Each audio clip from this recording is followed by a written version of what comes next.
ازيكم يا اصحابي يا حلوين، عاملين ايه؟ رب كلكم تكونوا بخير وباحسن حال. لو كنت اول مره بتشوفيني، انا بسمة ودي قناتي، بتمنى تاخدي جوله فيها وباذن الله تعجبك. بس اوعي تنسي لايك شير سبسكرايب كومنت حلو كده منك ليا، في دعوه تشجعني. وما انساش نصلي مع بعض على رسول، اللهم صلي وسلم وبارك عليك حبيبي يا رسول الله. ونبدا على فيديو النهارده. استعنا على الشقه بالله وابتدينا شغل النهارده. شغل النهارده هيبقى في الريسبشن والسفره والكلام ده كده كله تمام. بصوا بقى، اسم ليان ده محطوط من يوم السبوع بتاعهم، ماشي في 7 شهور اهو. فقلت لا ملهاش لازمه بقى كده اهوت، كل لما حرف ما يقع ادخله هنا على البوفيه. فحاولت ان انا افكه، ومش عايزه اهدره، يعني مش عايزه ان انا اخرمه ولا ابوظه ولا كلام من ده. ممكن نحتاجه في عيد ميلاده ان شاء الله، يعني هنحتاج الحروف.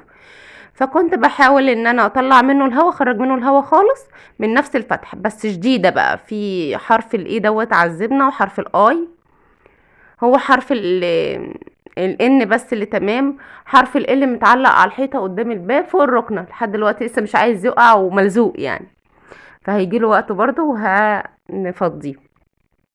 بس جبتهم استعين بيهم ان هم يساعدوني، عشان الموضوع كان الصراحه طول قوي بقى مستفز. عايزه اشيل كل المفارش واغسلها نظيفه، بس التراب بيعمل لون اصفر مش لذيذ. فانا بحب لما اعمل حاجه ادخل فيها طاقه ايجابيه، يبقى بالمره بقى كده اهوت. والانسه بتاعتي طبعا زنانه. السفره في الاوضه دي فيها عتبه، مش منها للريسبشن حته واحده. فخايفه ان هي تقع، فمحجزاها بقى بالكنبه، ضماها قوي على الاوضه عشان ما تقعش، عشان هي مصره تبقى معايا في نفس المكان. بصوا عياط ورايحه جايه ورا مني في كل حته.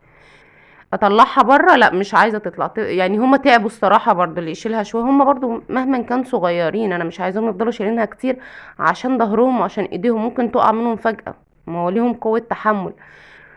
وهي الحمد لله عطت لها حقنه 6 شهور متاخره، على 6 شهور ونص كده، بسبب ان هي كانت واخده دور برد جامد زي ما انتوا عارفين، والتهاب رئوي والكلام من ده كانش ينفع. اوعي البيبي يكون سخن او عنده برد وتروحي تديله التطعيم، مش هتخسري حاجه لو استنيتي شويه. بصوا ورايا، جت على حرف العتبة وانا بجيب المكنسة، والله خفت عليه. هلاقي نفسي مش عارفة اكنس بيها لانها فعلا عمالة تعيط. بصوا زيزو الام البديلة والله معايا، ربنا يعينه.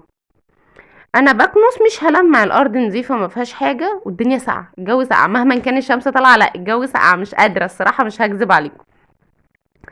انا عندي التهابات في عظمي فما استحملش قوي، فاهمين قصدي؟ بصوا بحب احط الكراسي مش رسمية، مش محطوطة نمط رسمي، بحب احطها ايه، الكرسي ده معوج شوية والكرسي دوت جايب كيرف شوية، حاجات كده بتدي شكل والله للسفرة. بصوا انا بلمع كل حاجة وبرجعها مكانها تاني في السريع كده. المروحة العادية انا حطاها هنا، حطلها الكسوة بتاعتها وكل حاجة، بس حطاها على جنب هنا اهوت مش باينة يعني. حطاها في ظهر الكاميرا كده. الزحليقة هم مش بيتعاملوا عليها، فخلاص ركناها هنا لانها ملهاش مكان، ولا ينفع تخش تحت السراير ولا ينفع تخش تحت حاجة. لما عيل بيحب ان هو يتزحلق عليها، هي بتجيب عمر زيادة، هي كبيرة ما شاء الله، يعني هي اصلا عايزة جنينة مش عايزة بيت. في منها احجام، دي اكبر مقاس، فسايبها لهم هنا، اللي عايز يتزحلق بيخش هنا. ولسه طبعا بدري على ليلي على ما هي ما تتزحلق عليها وكلام من ده. غلبتني على ما نامت في الوقت دوت، كنت نيمتها ورجعت لهم تاني بقى هنا اهو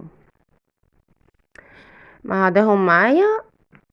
لوجينا دخلت في الوقت ده بقى ايه، تطبق الغطسان بتاعتها منظمة قوي الصراحة، ما شاء الله عليها، بتحب الترويق والتنظيم والكلام ده كده كله. قالت لي ما لقيت لهاش حس. انا اصلا كنت بجيب، جيت اشغل القرآن راح قال لي ماما انا عايزه، رحت قلت خلاص خليه بقى وهو قاعد معايا كده، فما لقيت لهاش حس. وبعدين بنادي عليها وببص لقيتها بتروق السرير، خلصتها وجت قعدت بقى جنب اخوها. من كتر ما بنقعد على الكنب الكسوة بتلف بتاعت اللي هي ايه الاسفنجة، فافك السوستة وبعدلها.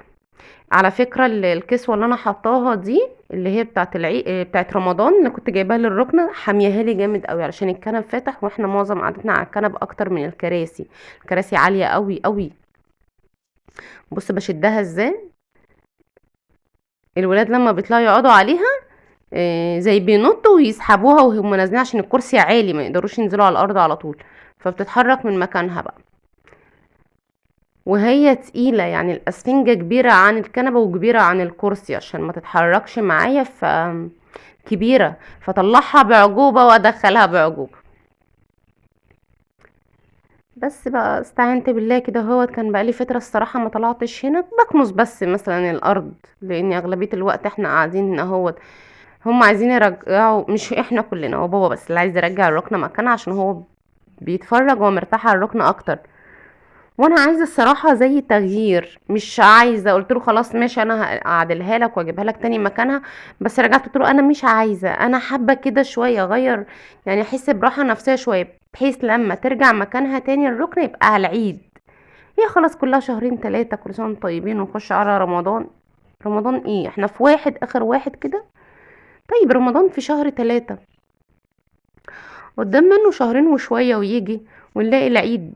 يعني ما جاتش من كام شهر كده، انا ايه اسيبها عشان لما العيد يجي وننفض ونغسل سجادنا ونروق ونظبط امور الشقة، احس باختلاف.